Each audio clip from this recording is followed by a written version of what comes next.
guys, welcome back to Flying with Brian. We're working on the Rans S21 today. This is the right wing. We're getting ready to put the skin on the top of the right wing. This is the second wing I've built. I built the left one already, so this one is going a little bit faster. I'll show you what I've done on the right wing to get to this point. So I started off working on the spars. You can tell that the Rans here uses kind of a unique construction method. The leading edge is also the front spar. It's one large aluminum extrusion. And I've gone in and I installed some doublers in critical areas where the wing attach, the strut attach bolts go. And that's the same thing for the trailing edge. That's also the rear spar, and it's got some doublers as well. You can see here I've routed inside this wire loom is the wiring for the lights. This red cable here is actually the flap actuating cable. And then you can see the aileron cable. So that all has to be installed before you put the skins on the wing, obviously. So I've also spent some time working on the ribs. I've deburred them. I fluted them so they lay as flat and true as possible. And I've also installed all the arms for the flap hinges and aileron hinges. So once that prep work is done to the spars and the ribs, it's time to start putting it all together. So one of the first things you do is you lay it all out. You lay the ribs in the order that they go in and in the orientation that they go in. And then you put this, it's a large steel tubing truss structure that attaches the forward and rear spars to each other. That gets bolted together, and then these ribs all get clecoed and then riveted into position. So once we got the basic structure laid out, the ribs and the spars assembled, it's time to put the skins on. In preparation for that, I laid this top skin in position. I went around all the edges with some 220 sandpaper and some Scotch-Brite and took any burrs and sharp edges off. With the top skin now deburred and partially clecoed in position, I formed the leading edge. And you can see, let's see, there you go. We want a little bit of a curvature to this leading edge so that it lays down in this little joggle here in the spar. It makes a nice smooth transition. So what we did for that was we use a special tool. Here's the tool. It's made from like a phenolic block. I actually got this from another builder that had already used his, so I didn't have to make my own, which was very handy. But you can see it's got a groove in it, and it's fairly thick. You slide that skin into that groove, and you just slide this along that edge, and it puts that small gradual curve in it. So with that leading edge formed, then I brought the clecos all the way down here to this last hole on each rib. And that had the skin firmly clecoed into position. And I double checked that my wing was nice and square and true. And then I got a number 40 drill, and I drilled through these holes into the leading edge. So like I said earlier, these holes were not originally there. These are drilled by me. It's called match drilling.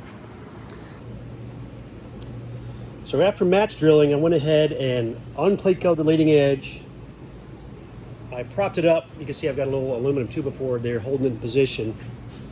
And then this first row of rivets are flush rivets instead of your normal button head rivets like these.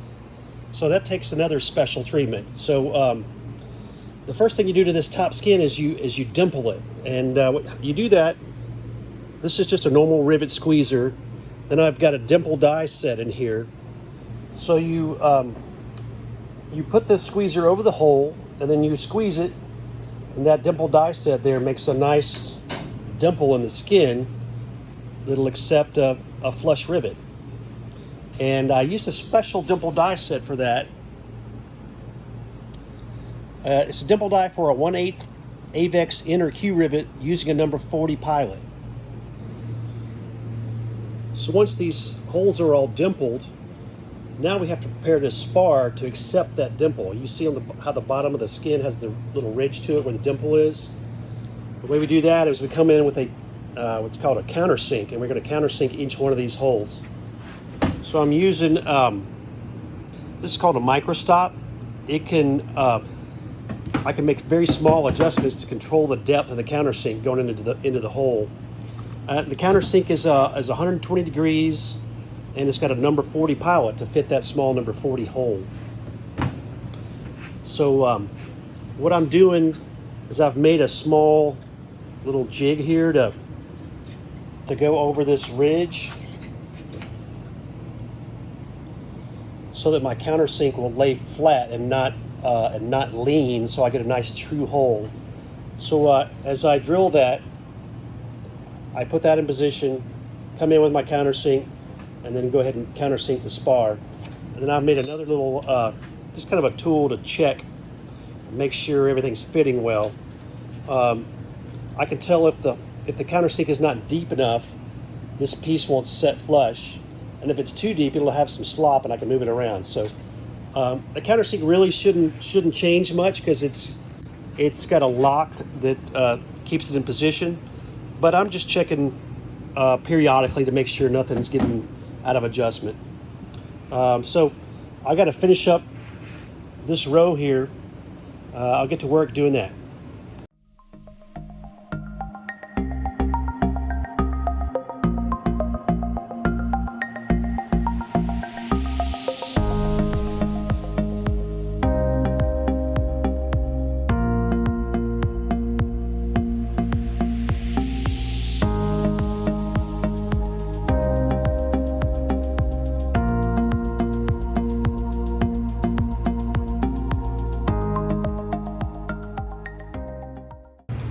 So you might wonder why use a number 40 pilot if you're going to put in a 1/8 rivet in these holes. What was going on is some of the early builders were having some of their rivets not pull correctly. Maybe the stem was coming out or it just wouldn't pull. And I think what was happening is this countersunk hole using a number 30 pilot, which is for a 1/8 hole, maybe got slightly oversized, or the countersink got a little deep, or maybe when dimpling this with a number 30 pilot, the hole got a little stretched out. I'm not sure that would do it. Anyway, this procedure may be overkill. It's beyond what's called for in the manual. But I've got the number 40 holes now. I'm going to pull my block out, cleco it down, and I'm going to come back in once it's all clecoed down, and I'm going to use number 30 ream to come through, and I'll have a nice round, tight-fitting number 30 hole. I did that for the left wing, and every rivet that I pulled in this leading edge on the top and bottom have all come out fine. So that's my thinking. I got that idea from a couple of other builders. I think Josh on Project 2 Aero and DJ on Outbound 300 both did that, and they had success as well. So I figured I would try it, and it's worked out great for me.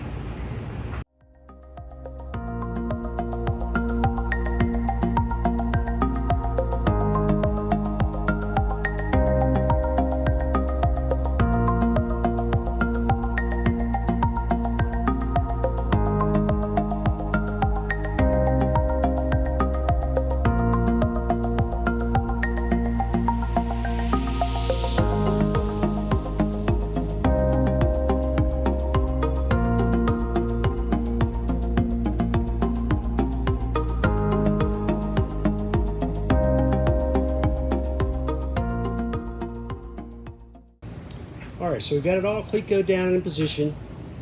You see I've got my number 40 clecos, 3/32 clecos in the leading edge now. If you look in here, this is a number 40 hole, but you can also see that dimple stretched out the original hole in the skin a little bit. This is a 3/32 flush rivet. You can see it won't go in the hole. So what I'm going to do now is I'm going to come with my number 30 ream, and I'm going to open up those holes to a nice round number 30, and that should fit the rivet with a nice fit.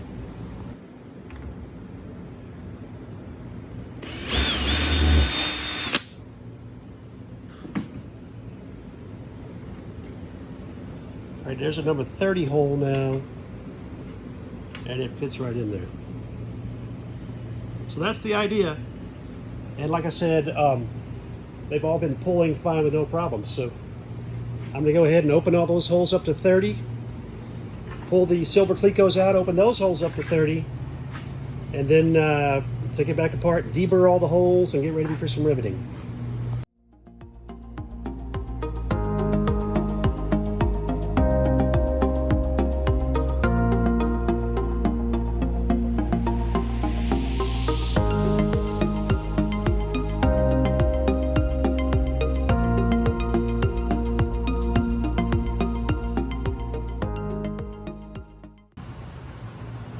All right, so now that all the holes are number 30s, it's time to uncleco. We'll probably go back up to probably around the 4th or 5th cleco, so I can pull this skin up, get underneath, and we're going to deburr the holes that we drilled into the spar here. And yes, my arm's getting tired. All right, so I finished up deburring.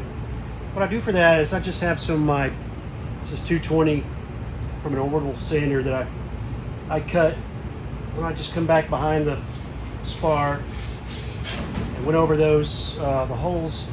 Just there were some burrs in the backside of the holes, and then after I do it with the sandpaper, I come back with a little Scotch-Brite just to smooth out any scratches that might leave. So we've got that done. Everything's matched up. It's time to cleco it back down. I've also got to cleco the stiffeners for this fuel tank area in position.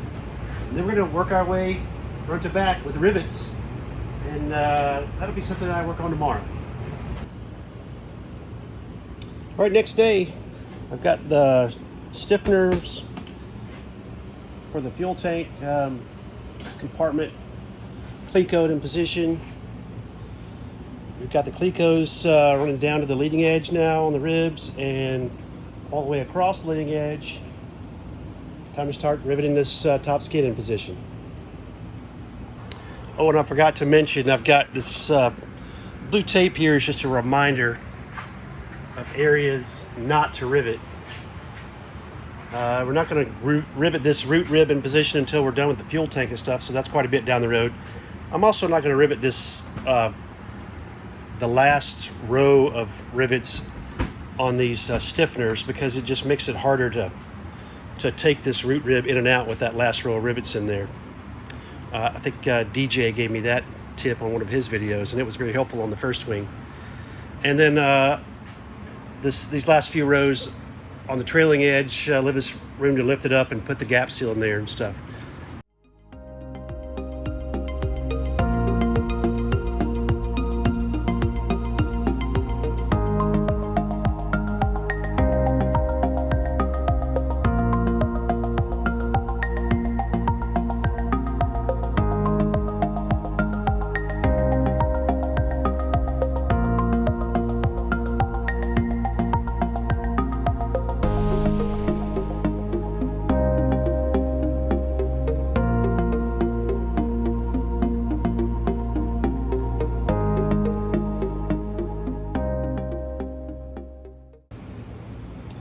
All right, that's the leading edge with the flush rivets.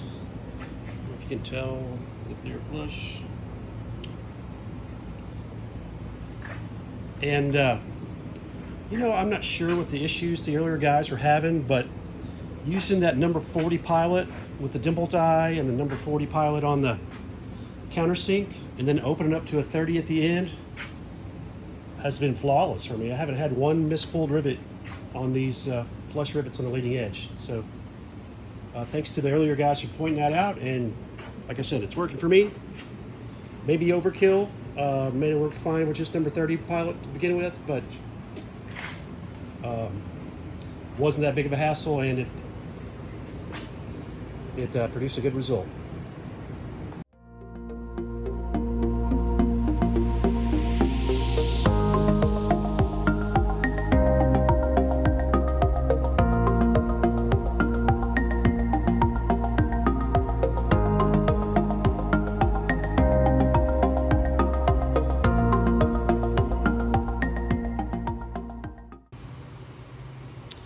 All right, I got the top skin riveted. Like I said before, we leave this first rib unriveted, and now I also do the very first row of rivets inside that, just so later on we can more easily remove and reinstall that end rib when we do the fuel tank stuff. And we're stopping about 4 rows back along the trailing edge because we're going to do a gap seal that goes in here. It went pretty smoothly. There's a little bit of a pillowing. It kind of happens here just behind this middle stringer. I installed a shim. I don't know if you can see it on the tip rib. This rib here is probably the worst. I may drill out these 3 rivets here and put a shim in there to kind of keep that from rattling around as much. But some other builders have had that issue too, so I think it just may be a little bit of an error in the jig for the way this is drilled out originally. It's not a lot, but it is a little bit annoying just the same. But other than that, it went pretty smoothly. Well, after sleeping on it for a couple days, this little pillow here, it's worse off this rib. I did put a shim on this one right in here. But this has bothered me enough. I'm going to drill these rivets out and put a little shim under it. It gets progressively better the further down the wing, so maybe it's something I did. I don't know. And again, it's not that severe, but I can make that better. So I'm gonna drill these 4 rivets out and make a little shim to put in there.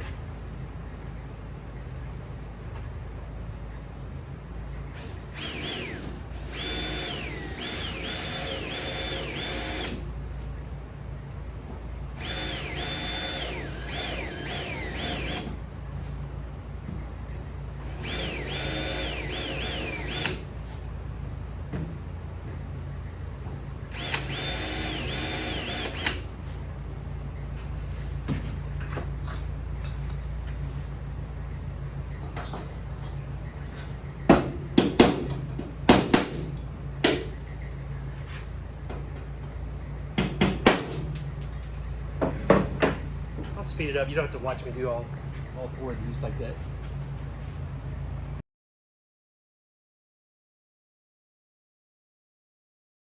I think I saw this idea from one of the guys in the Rand's Facebook S21 Builders group, and it's a good idea to have.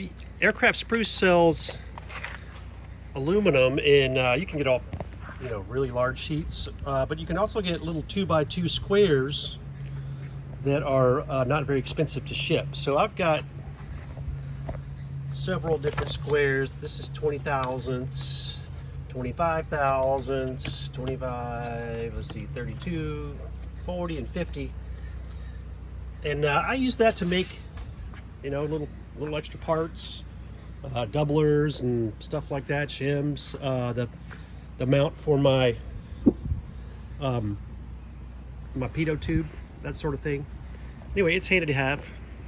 I'm going to try to make this shim out of 40 thousandths, and I'll sand the ends to kind of give it a little bit of a curve to match the profile of the wing. Well, I didn't have my tripod over here, but this is my little sheet metal shear and brake, and I cut a little piece. It's about a 1/2 inch wide by about 9 inches long. I'm going to shape that some more on my sander and with my my die grinder. So I used my little bench sander for this. It's just a Harbor Freight, and I use this little piece of wood to hold the aluminum down because it gets really hot.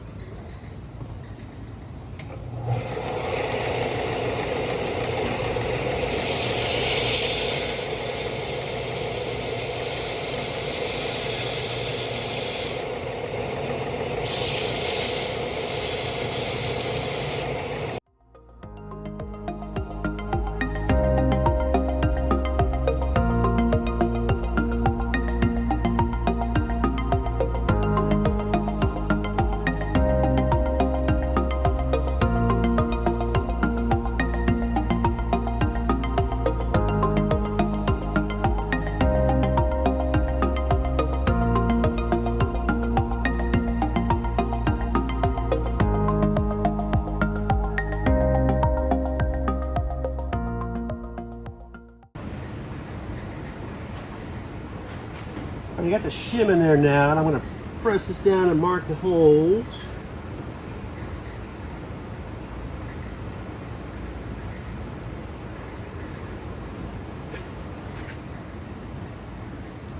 So I got my holes marked on here, and they're pretty well centered. I'm going to drill one of them to number 30, Cleco that in place, and I may do kind of number 40 holes in the center, and then open it up with a reamer to keep from enlarging the holes that are already there. See how that goes. Clecoed in. This is a number 40.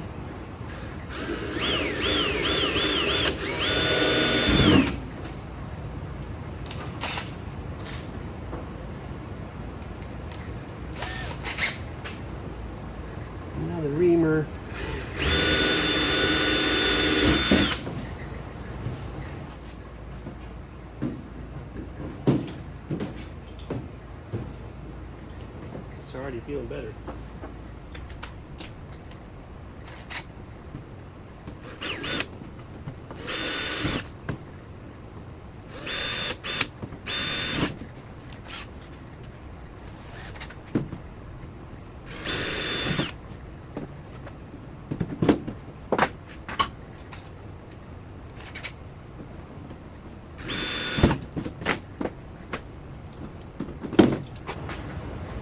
All right, here's our finished shim, drilled out and deburred. A lot of guys are priming stuff. If this was 2024 aluminum with alclad on it that I had scratched the alclad and stuff with, I would be more concerned. But the 6061 alloy just doesn't, it's not as corrosion prone. So I haven't been doing a lot of priming. And they don't at the factory either, so. We're going to Cleco that in and then rivet it in.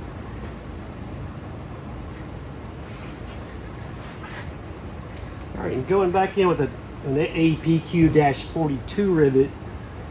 The rest of these are 41s, but now we've got that 40 thousandths in this thickest parts doubler in there that requires a little bit longer rivet. So we've got a -42.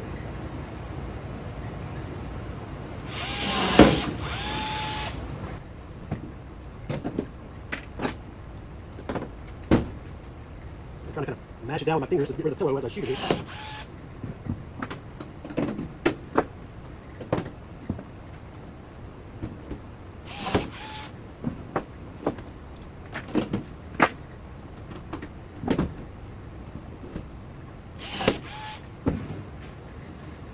All right, that is way better.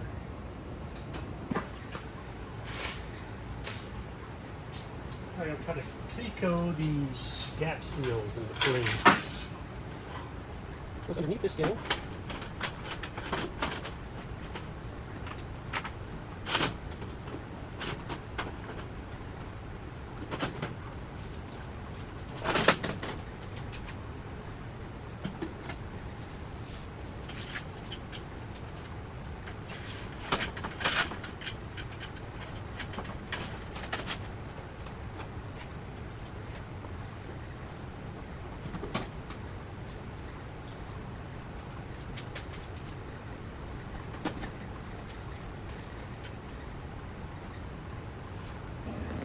All right, so if you notice,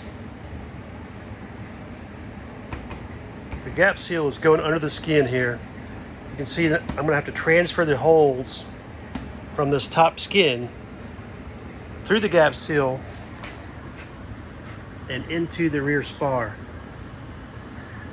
So I've got to make sure that this gap seal is in alignment with the skin. If you can see if it's like that or too far down. So I want to make sure that it matches the airfoil. And then I'm going to transfer drill again through the gap seal and into the spar, and that's going to lock this top sheet on, and it's going to lock this gap seal into position. So I got to make sure that I'm going to have several Clecos in. I'm going to make sure I got everything nice and true and square before I do any of that drilling.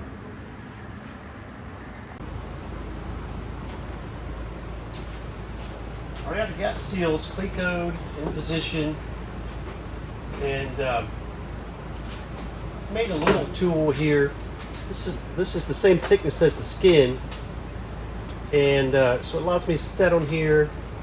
Then I can take a straight edge and kind of run it down that rib and check that it's lying nice and flush, and it matches the airfoil. So you're going to see me do that along each position. I'm starting to center, working my way towards the edges. Transfer drill these holes with the number 40. It says to go through these with the number 30, but I'm going to start with a 40 and then open it up to a 30 with a reamer. I can be a little ham-fisted with the drill sometimes, so I've had a little more success with that.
All right, I've got all my holes transferred with the number 40 bit.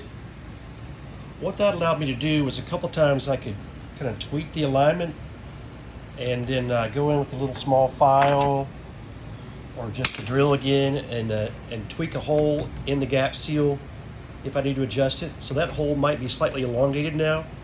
When I come back with my number 30 reamer, it's going to open it up to a nice round number 30 hole, and it should have a nice straight trailing edge with some good round number 30 holes that fit the rivets good.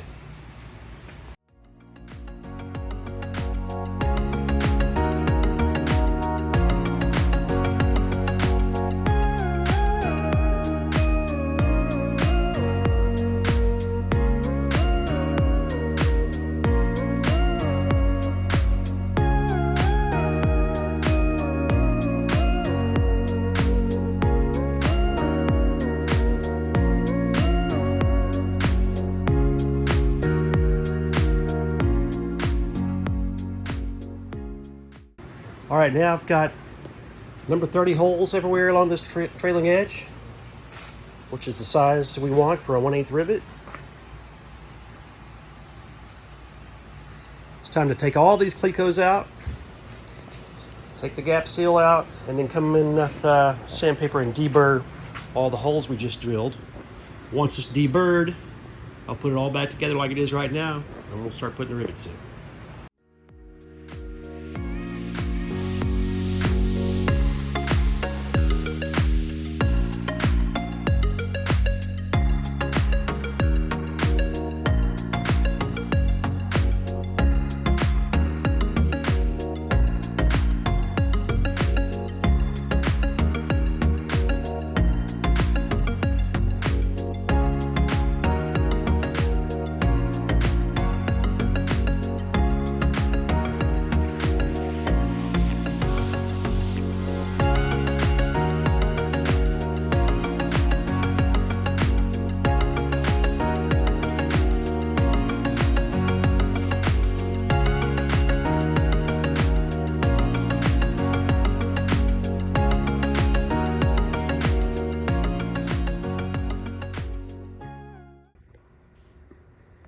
All right, we're deburred, re-clecoed. I've got to do 2 little trims before I cleco this bottom part. I got to make a cutout right here where I've drawn these lines. And what I'm going to do is I'm going to take a piece of scrap and put it in behind that and use my cutoff wheel on the Dremel to trim that. I'm not really going to be able to video it because the position I'm in here, but I could have trimmed that while this was still off, but apparently this piece becomes real flimsy without that little connection right there. So we're going to trim that out, give this room for this slot for this flap rod, and we'll be back in a sec. All right, so I trimmed that off with the Dremel. And now I'm going to come in and kind of file the edges smooth, and I got to do that one more time for the aileron actuator rod. All right, those cuts are finished and cleaned up.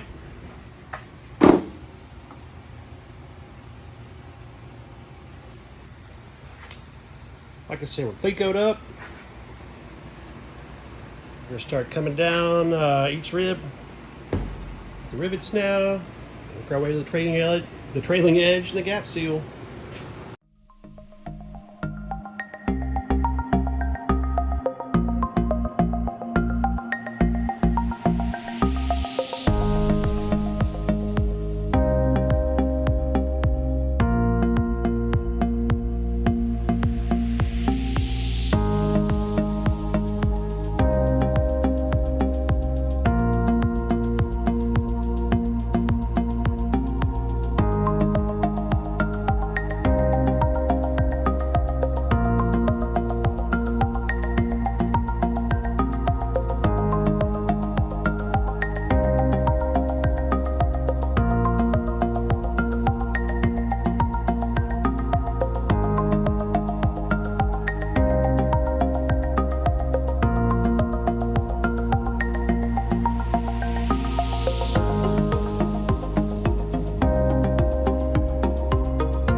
right, the top of the wing is riveted on.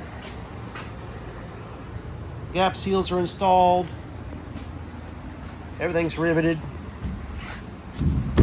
Turned out pretty good, I think.